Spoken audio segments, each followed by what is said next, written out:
welcome to Germany, where Matthew Hart starts on pole. After winning here last season, Christian Bentley starts second from Iker Wald and Gamal Perez. Kimi Nyla starts fifth from Kazuki Sims Takahane, who just came off his first race win. Then it's Hudson, Lopez and Cornwall. What can he do from ninth? Ortega starts 10th from Mario Kloske and Ahmed Zelia. Bronze Animate starts 13th from Lan Fong and Devin Butler, followed by David Circulera, Ray Shen, and in 18th place it's Antonio Ponte. Mike Franca down in 19th, followed by Francis Austin and Tenzo. Then Matthias Antonio points leader, Vita Alves, and Donik Vanzelaar. It's always great to return to Germany, mainland Europe, hosting the 8th round of the ChampCar World Series. All 5 lights go on. And the ChampCar Trophy of Germany is go with a great start off the line from Matthew Hart there. Coming through turn number 1, he holds on to the race lead. On board we go with the 32 of Christian Bentley, who has to just slot right behind him, chased by Iker Wald, heading down into the opening. Turns 3 and then out through onto turn 4. What did I say, opener? There goes Bentley though, up into the race lead, past Hart. Perez follows him through. Not a great start for Chris Cornwall, who's stuck in 9th. Is that going to be a lunge for Jonathan's son? It is, the prodigal son himself, Kazuki Sims Takahane, up into 2nd place. As Ahmed Zelia getting a 5-second time penalty for causing a collision. On board we go with Sims, who's trying to take 2nd place back away from Gamal Perez. As we've got yellows, that's one of the conquests involved, as it's off the track for Ray Shen. Front wing damage for the Chinese driver. Both conquest drivers with 5-second time penalties, and we have to believe that Bron and Animates punted Shen off into the wall. Cornwall's made up 1 position, by the way, guys, in the fight for this championship. As we go on to lap 2 of 16, Christian Bentley up front from Gamal Perez and Kazuki Sims.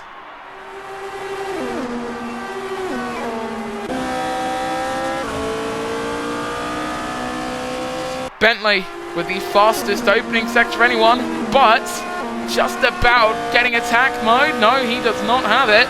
In that 32 car, Perez is closing in. Is he going to go for the lunge? The Spaniard does make the lunge, and the pass for the race lead for a man who's had such a tumultuous season 7 in this ChampCar World Series. That race lead and potential race win could definitely be what he needs. Chloe K trying to throw it around the outside of the Kari Lopez. He can only take 10th. Can the Belgium in that number 22 car. But he does go on to take the fastest 2nd sector of anyone. Ortega throws it around the outside though and reclaims that final points paying position. A reminder, no fastest lap point in the ChampCar World Series in comparison to the FG Series. Matthew Hart with the fastest lap of 101.150. And I personally would love to see a return of the fastest lap point. Here comes Hudson down the inside on Kimi Nyla to take 6th place.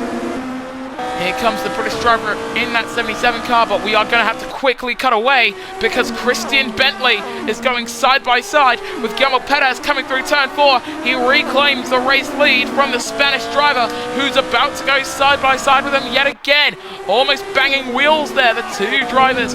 Now with quite a bit of history between them, but Bentley holding on to the race lead. Matthew Hart, who won this race last season, just watching with a bucket of popcorn in hand, surely. Or at least metaphorically. Perez still alongside with the American. It's America versus Spain here in Germany. And I think Christian's not out of the woods yet. They're going to keep it side by side to begin lap 4 of 16. As Hudson's dropped down to 8th. Perez takes the lead with attack mode, and I think he'll hold on to it coming out of turn 3. That's a way to keep the audience on the edge of their seats, surely. The rear wing is open though for Christian Bentley, so looking back with Gamal Perez, let's see if the American closes up enough to go to the inside of turn 4. He's gaining alright, he is gaining, but it's not enough to make a comprehensive pass. Cornwall's taken 6th place, but look at the state of his softs as he's about to try and latch himself onto the back of this leading pack, the top 5, separated by about a 1.5 seconds as Matthew Hart looks to the outside of Christian Bentley, can't get the pass done. Sims is just holding on to 4th here, hoping that the 3 he drives crash, but of course that his teammate stays in the race. Iker Wald kind of on his own right now with those soft tires being as they are. His teammate's going to have to suffer with the softs for an extra lap, though. Perez stays out, Bentley stays out, Sims stays out, Hart and Eicher are in, so Cornwell's actually going to be on the same strat as the guys who are leading this race. Bentley now about to go side by side with Perez and taking the lead coming through turn 2. But he doesn't have attack mode. Perez will come right back at him, side by side into 4. And Guillermo Perez takes the lead of the German ChampCar trophy. Meanwhile, further back, Kimi Nyla up into 4th, down the inside on his countryman. Looking back with the 77, he's still side by side with Chris, who just says, you know what? Absolutely not. And I'm pretty sure his husband, Casper Lepard, would absolutely love to see the defense that the 96 is doing right now. Bentley in that 32 car then. Oh no, and as Austin's got a 5-second time penalty, that's contact with, I believe, Ray Franca. He's just gone into the back of the Italian driver. Got quite a lot of Italians on the field as Mattias Antonio, the points leader, needs to get a wriggle on here. Second lowest driver of all of those yet to make a stop. Everyone, aside from Kazuki Sims coming to the pits, Butler with a 5-second time penalty, contact with Ray Shen, who's still nursing that number 33 Andretti Autosport car in that front wing, looking all bent up and misshapen. This is going to be very interesting for all of these guys. Well, I think your net race leader is going to surprise many. Eicher World leads all of the drivers who have come in for their first stop, followed by Guillermo Perez and Mario Kloske. Matthew Hart with a net 4th place, followed by Bentley and Cornwell. And Cornwell now all over the back of the American driver. Remember, these two teammates at Trackhouse last season. The one who took the championship, very happy to move up to 13th. But he's got to catch Matthew Hart if he wants to leave here as the net championship leader. In fact, he needs to catch his teammate. So he's going to be hoping that Eicher can hold up most, if not the entirety of the pack. But I think the Angolan driver is just looking for some glory of his own here in Germany. Hyperdrive Racing, yet to take a win all season long. Hudson staying out for his 7th lap on the same set of mediums. What is he doing out there? Come into the pits already. I don't know how he's making those mediums do as he pleases, but you know what? It is working. You could say the same about the hard tire runners. Those, of course, being Lam Fong, who we're on board with, and Zenzo, who's behind him. Matthew Hart drops behind Mario Kloske. Cornwell doesn't have attack mode and he's not using attack charge. Bentley, however, is using the tandem. So he'll get up into 8th. If he can get the car stopped late enough, he can get a lot closer to Matthew Hart. And he's within sniffing distance, actually, on board with Cornwell, who follows him with a tow. The likes of which we've rarely ever seen in the ERL. Is he going to try and throw it around the outside of the American? No, he will not. He's just going to have to hold on there in 9th place. Try and gain some ground on the guys in front of him. At the very least, we can say this for Chris. Despite him currently being the only man, the man in the top 10 with the least amount of podiums, if he can get past Bentley and Hart, he will take the championship lead today.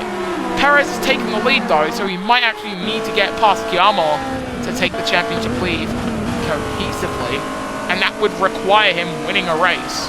Something he hasn't done with Hyperdrive Racing, but sorely needs. His teammate though flies up into 3rd, gets side by side with Zenzo, and moves up into 2nd place.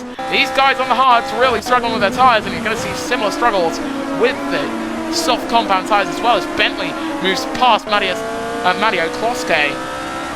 So, I think we can consider Zenzo and Lam Fong actually part of this leading pack right now. They've skipped a pit stop, essentially, is what I'm trying to get at. Cornwell still quite a ways off of Matthew Hart.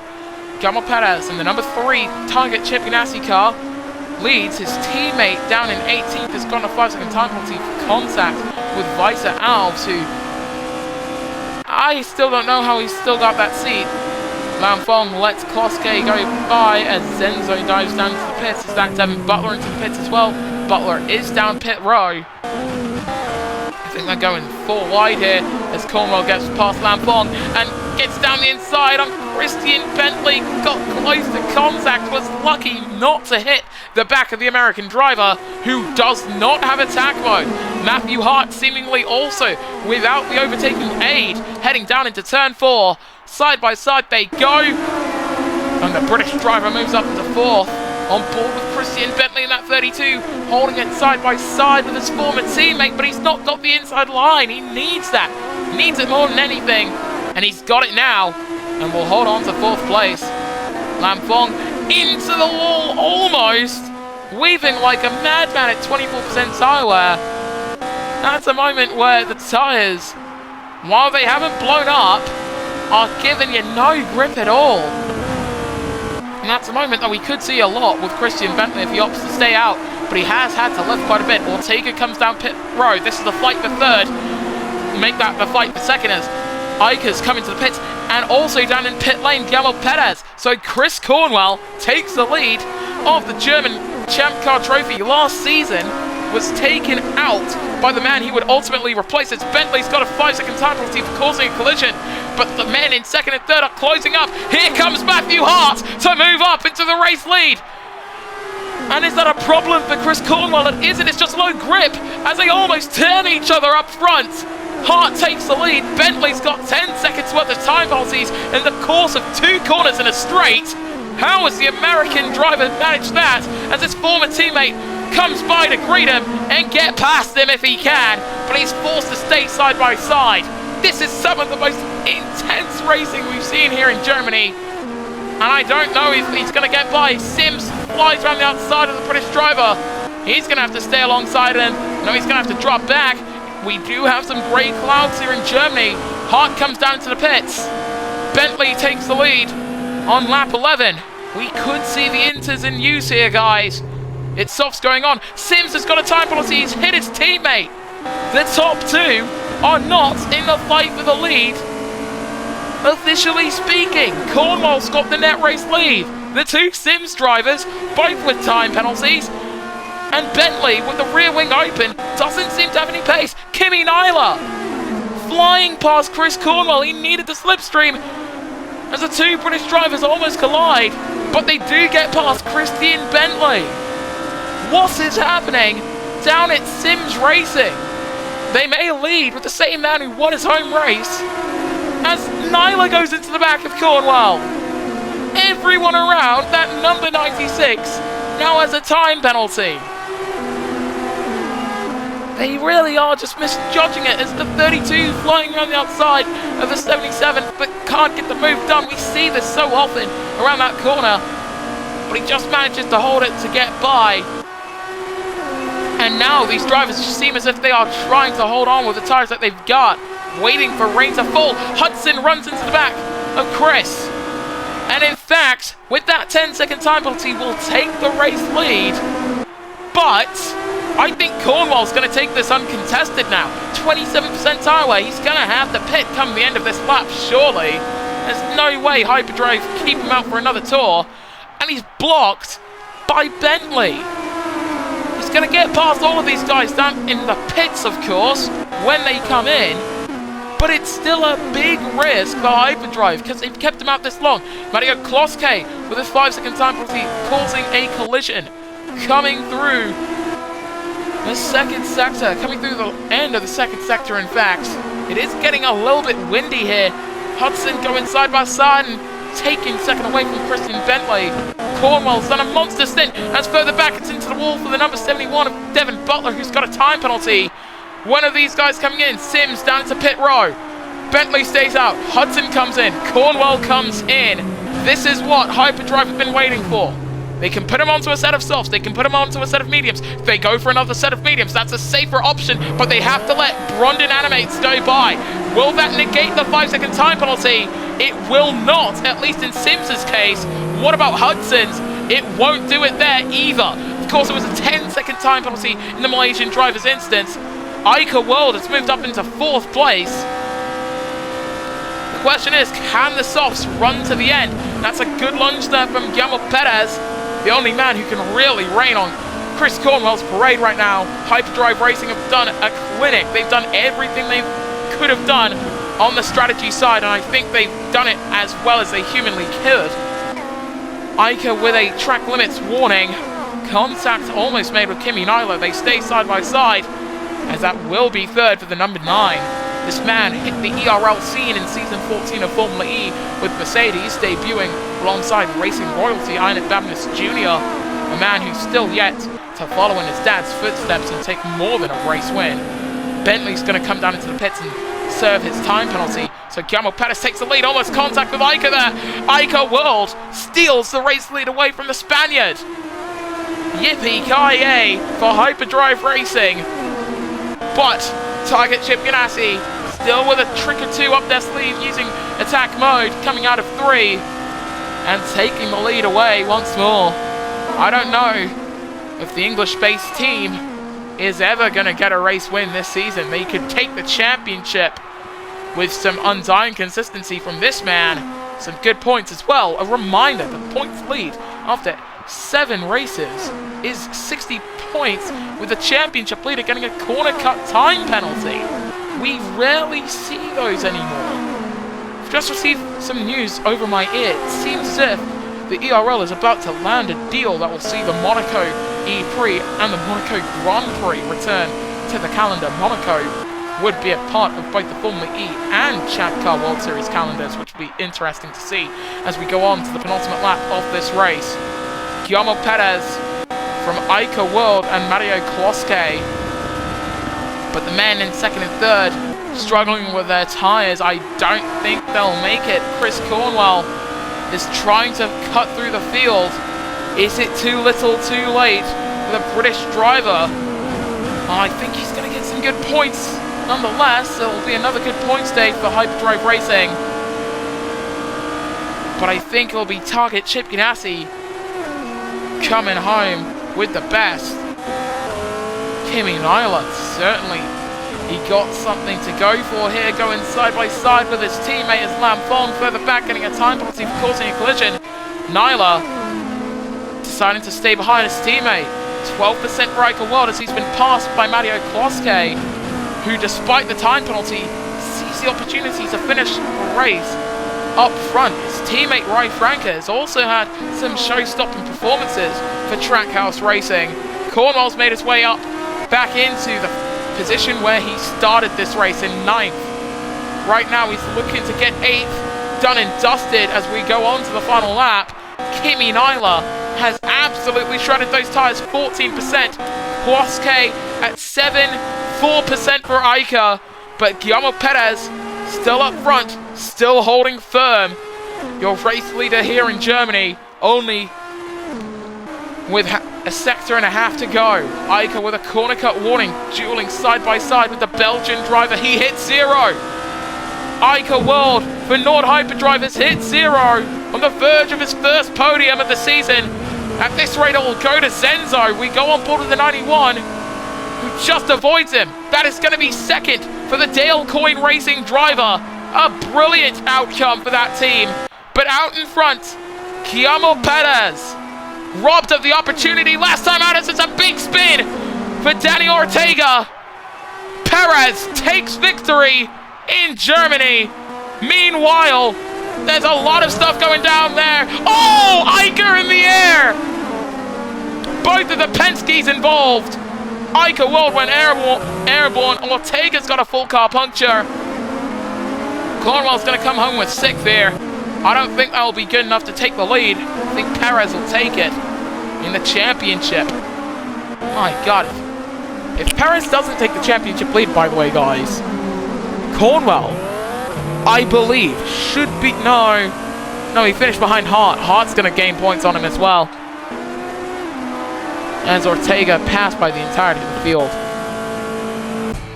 Well, we'll get your official confirmation of the finishing order, the podium, and the standings after this race, immediately after. But Guillermo Perez taking victory here in Germany, followed by Zenzo, the Brazilian, getting his first career podium, and Matthew Hart coming home with a very nice 3rd place. As for the rest of the finishes, Mario Kloske 4th from Chris Cornwell and Kimi Nyla. Rai Franca 7th from Dominic Vantelau and Kazumi Sims, with Ahmed Celia running out the top 10. Outside of it, you've got Bronn Animates from David Carrera and Dominic Hudson. That is Matthews Antonio, Christian Bentley, Ica, Akari Lopez, Lam Fong, Vita Alves, Antonio Ponte, Devin Butler, Ray Shen, Daniel Ortega, and Francis Austin, with Ica World being the only non-finisher and by proxy non-scorer. Matthew Hart takes over the championship lead from Guillermo Perez and Chris Cornwell, followed by Matthias Antonio, who has failed to score in a vast majority of the races so far. Christian Bentley, Dominic Hudson, Ahmed Celia, and Kimi Nyla. Then it's Kazuki Sims, Kari Lopez, Rai Franco, Daniel Ortega, Lam Fong, Mario Kloske, Brondon Animates, Francis Austin, Zenzo, Ica World, Ray Shen, Davi Carrera, Antonio Ponte, Dominic Vancelau, Vita Alves, and Devin Butler will still yet to score. So in the constructors' standings, heading into the 9th round of the championship, Forsyth Racing take the lead heading into the home race, but they are tied on points with Target Chip Ganassi. I believe, if we take a look at the official race results, Hart's got to win, Perez has got to win, Hudson's got to win, Nyla's got to win. So you look at their second places and, well, Perez has got to win a second place, Hart's got a second place. Nyla doesn't have a second place, but then again, if we can find Hudson, there he is, he doesn't have a second place either. So it comes down to third place finishes, in which case Forsyth lead from Target Chip Ganassi. Then it's Sims 888 TGR, Nord Hyperdrive, Conquest Racing, KV Racing Technology, Trackhouse, Andretti, Dale Coyne, Power, Penske, and Dragon Racing. So we will see you guys next time then when the Electric Racing League returns.